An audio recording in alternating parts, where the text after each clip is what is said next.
Okay. What are some signs that we should be preparing for a bear market? If so, what is a good allocation for our portfolio to endure the bear market cycle? Okay, Bill, what do you think? Any signs for a bear market and how to prep for it? It is absolutely incredible about how the dialogues that I'm participating in cryptocurrencies are dominated by talk of a bear market. I was working in a cryptocurrency company in 2018 during the bear market. I stepped off the stage after going crypto forever with Bitcoin at 6,000. And by the time my plane landed, it was at 4. I don't understand why people are cheering for a bear market, probably because they think that they can buy everything at 0 and have it 100x some years later. Don't wish for a bear market. I don't know if you've ever actually seen a bear or Googled what happens, say, when a human has a negative encounter with a bear. It doesn't go well. I think if you're going to be facing a bear market or you're going to be facing a negative situation in crypto, it's going to be a wild range that has people buying the top and selling the bottom. I don't think it's there yet because I think that there's a final parabolic phase. If there's a strategy for a bear market, it's called putting your helmet on and hiding under your desk, because that's what bear markets do. All right. Yes, they create buying opportunities, but I think we're so far removed from the viciousness of 2018 that we've almost turned a bear market into a teddy bear market. Okay. So please be careful what you wish for. I remember the pain of 2018. I do understand that, enormous opportunities can be created. But at the end of the day, if you think there's going to be a correction, right? If you think there's going to be something bad that's going to transpire, the best strategy is to protect yourself and protect your wealth. Because again, what are your two biggest assets in crypto? Is it Bitcoin? Is it Ethereum? Or is it your trading capital and your sanity?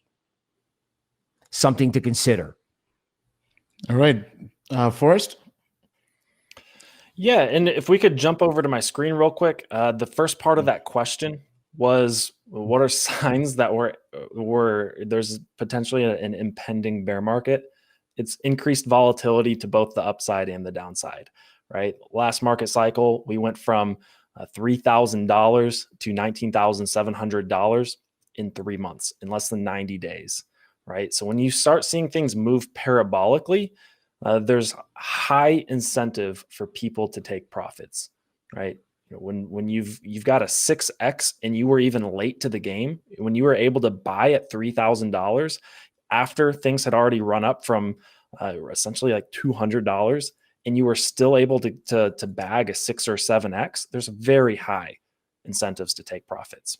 So when things start moving extremely with extreme volatility, that's a sign of a potential bear market, because there's very high incentive to take profits.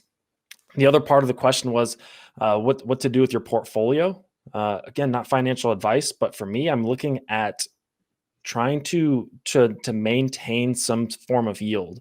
So the coins that I am in that are solid projects, I want to be either staking with them.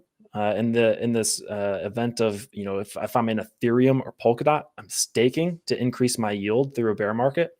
And then if I can't stake with them, I'm probably going to be providing liquidity or doing some form of yield farming if they're not a stable coin. If they are a stable coin, then I'm also going to be looking into, again, yield farming, but also potentially lending. But I'm going to be trying to find additional sources of yield on my crypto portfolio, whether that's in stable coins and or in non-stable coins, right? Bitcoin and altcoins, right? So it just comes down to finding additional sources of yield to gain in a bear market. That way, when your portfolio is in much better shape the next time a bull market does come around, maybe 2, 3, 4 years down the road, and that those 12% gains on your portfolio while you've been yield farming actually turn into much higher gains when the bull market gets there. All right. Thank you, Forrest. And I think in terms of other signs for a bear market, if you're looking around and as Bill mentioned, you're seeing so many people making money, and you see people who normally would not be in crypto or who didn't really care about crypto entering the space, and they begin to make a bunch of money. Pretty much, I would say as a value investor, there's this quote from Howard Marks. He says, "What the wise man does in the beginning, the fool does in the end." Right? So, meaning that when you see people who normally have no business being in crypto or in or in investing in general, making money, it might be signs of the end. Right? Maybe the music is about to stop. Right? So you want to, because you always want to be a step ahead. You want to be a wise person, right? So best example is, let's say your friends who totally hated crypto hit you up and begin doing degen yield farming. Maybe it's time to get out of that, right? So I'll use that as a sign. Token Metrics is a cryptocurrency investment platform that helps users leverage machine learning to become better crypto investors. Our in-depth analysis helps eliminate the emotions of investing, find profitable investment opportunities, and filters out scams. Learn more at tokenmetrics.com.